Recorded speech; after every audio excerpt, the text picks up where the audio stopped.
ಅಯೋಧ್ಯೆಯಿಂದ ನಿರಂತರವಾಗಿ ನೇರ ಪ್ರಸಾರದಲ್ಲಿ ಅನೇಕ ಸುದ್ದಿಗಳನ್ನು ನಿಮಗೆ ಕೊಡ್ತಾ ಇದ್ದಾರೆ ನನ್ನ ಕಲೀಗ್ ಸ್ಮಿತಾ ರಂಗನಾಥ್. ಇವತ್ತು ರಾಮ ಜನಿಸಿದಂಥ ಜಾಗ ಯಾವುದು, ರಾಮ ಲಕ್ಷ್ಮಣ ಭರತ ಶತ್ರುಘ್ನ ಆಟವಾಡಿದಂಥ ಜಾಗ ಯಾವ್ಯಾವುದು, ಯಾವ ಜಾಗದಲ್ಲಿ ಪ್ರಭು ಶ್ರೀರಾಮಚಂದ್ರನಿಗೆ ಪಟ್ಟಾಭಿಷೇಕ ಆಗಬೇಕು ಅಂತೇಳಿ ಒಂದು ನಿರ್ಧಾರವನ್ನು ಮಾಡಲಾಗಿತ್ತು, ಎಲ್ಲಿಂದ ಆತ ವನವಾಸಕ್ಕೆ ಹೋಗ್ತಾನೆ, ಈ ಎಲ್ಲ ಜಾಗಗಳನ್ನು ನಾನು ನಿಮಗೆ ಕಟ್ಟಿಕೊಡ್ತಾ ಇದ್ದೀನಿ.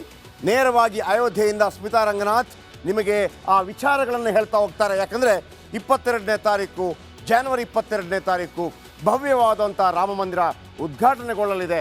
ಅದಕ್ಕಾಗಿ ಎಲ್ಲ ಪಕ್ಷದ ಪ್ರಮುಖರು, VVIPಗಳು, ದೇಶ ವಿದೇಶದ ಗಣ್ಯರನ್ನು ಆಹ್ವಾನಿಸಲಾಗ್ತಾ ಇದೆ.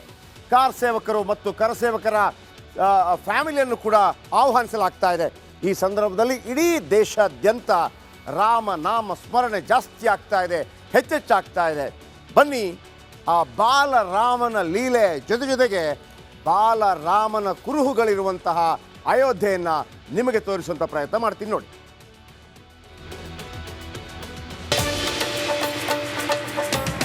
ಸರಯೂ ನದಿ, ಈ ಸರಯೂ ನದಿಯ ದಂಡೆಯ ಮೇಲೇನೆ ನಿರ್ಮಾಣವಾಗಿದೆ ಅಯೋಧ್ಯ ನಗರಿ.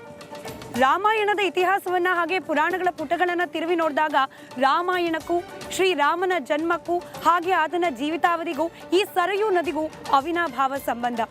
ಈ ಸರಯೂ ನದಿಯ ದಂಡೆ ಮೇಲೇನೆ ಅನತಿ ದೂರದಲ್ಲೇನೆ ಇರೋದು ರಾಮ ಜನ್ಮಭೂಮಿಯ ಭವ್ಯವಾದ ಮಂದಿರ.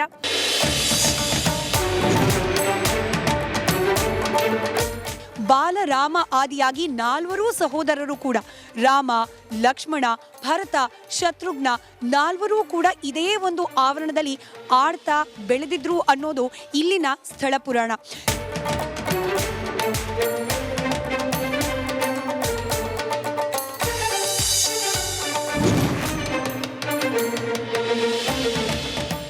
ಬಾಲ ಮೂರ್ತಿಗಳನ್ನ ಇಲ್ಲಿ ಪ್ರತಿಷ್ಠಾಪನೆ ಮಾಡಲಾಗಿದೆ. ಈಗ ದೃಶ್ಯದಲ್ಲಿ ಗಮನಿಸ್ತಾ ಇರೋದು ರಾಮ ಹಾಗೆ ಲಕ್ಷ್ಮಣ, ಭರತ, ಶತ್ರುಘ್ನ ಈ 4 ಸಹೋದರರ ಬಾಲ ಅವಸ್ಥೆಯ ಮೂರ್ತಿಗಳನ್ನು ಇಲ್ಲಿ ಪ್ರತಿಷ್ಠಾಪನೆ ಮಾಡಲಾಗಿದೆ.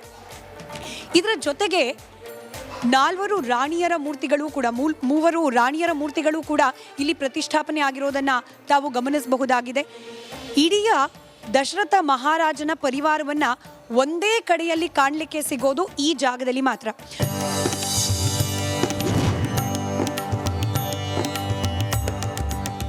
ರಾಮನ ಪಟ್ಟಾಭಿಷೇಕ ಆಗಬೇಕಾಗಿರುತ್ತೆ.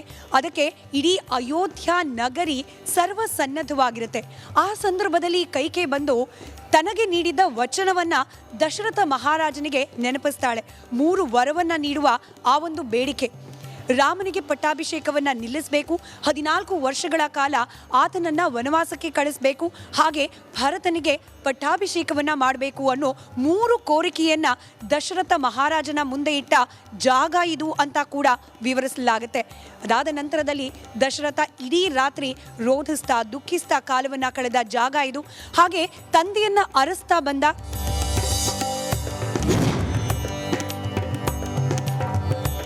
ಪ್ರಧಾನಿ ನರೇಂದ್ರ ಮೋದಿ ಅವರಿಂದ ಉದ್ಘಾಟನೆಯಾಗಲಿರುವ ರೈಲ್ವೆ ನಿಲ್ದಾಣ ಇದು.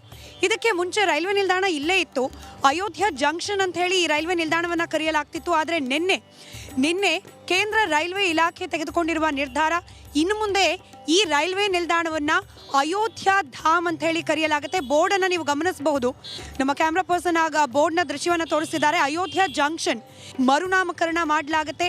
ಈ ನಿರ್ಧಾರವನ್ನು ನಿನ್ನೆಯಷ್ಟೇ ಕೇಂದ್ರ ರೈಲ್ವೆ ಇಲಾಖೆಯಿಂದ ಕೈಗೊಳ್ಳಲಾಗಿದೆ. ಇನ್ನು ವಿಶೇಷವಾಗಿ ರೈಲ್ವೆ ನಿಲ್ದಾಣದ ಬಗ್ಗೆ ಹೇಳೋದಾದರೆ, ನೀವೇನು ದೃಶ್ಯದಲ್ಲಿ ಗಮನಿಸ್ತಾ ಇದ್ದೀರಿ, ಅಯೋಧ್ಯೆಯ ರಾಮ ಮಂದಿರದ ಮಾದರಿಯಲ್ಲೇನೆ ಈ ಒಂದು ರೈಲ್ವೆ ನಿಲ್ದಾಣವನ್ನು ಮರು ನಿರ್ಮಾಣ ಕಾರ್ಯವನ್ನು ಮಾಡಲಾಗಿರೋದು. ನವೆಂಬರ್ 2018ರಿಂದ ಈ ರೈಲ್ವೆ ನಿಲ್ದಾಣದ ಪುನರ್ ನಿರ್ಮಾಣ ಕಾರ್ಯ ಪ್ರಾರಂಭ ಆಗುತ್ತೆ. ಪ್ರಮುಖವಾಗಿ ರಾಮನ ಜನ್ಮದಿಂದ ಹಿಡಿದು ರಾಮ ಆ ಒಂದು ಜೀವಿತಾವಧಿ ಏನಿದೆ, ರಾಮನ ಅವತಾರ ಅದನ್ನು ಸಂಪೂರ್ಣಗೊಳಿಸಿ ತನ್ನ ಮೂಲ ನಿವಾಸ ವೈಕುಂಠಕ್ಕೆ ತೆರಳಿದ್ದು ಕೂಡ ಇದೇ ಸರಯೂ ನದಿಯಲ್ಲಿ ಜಲಸಮಾಧಿ ಆಗಿ ಅನ್ನೋ ಪುರಾಣದಲ್ಲಿ ಉಲ್ಲೇಖಗಳಿದೆ. ಇದಿಷ್ಟು ಸರಯೂ ನದಿ ಕುರಿತಾದ ವಿಶೇಷ ಮಾಹಿತಿ.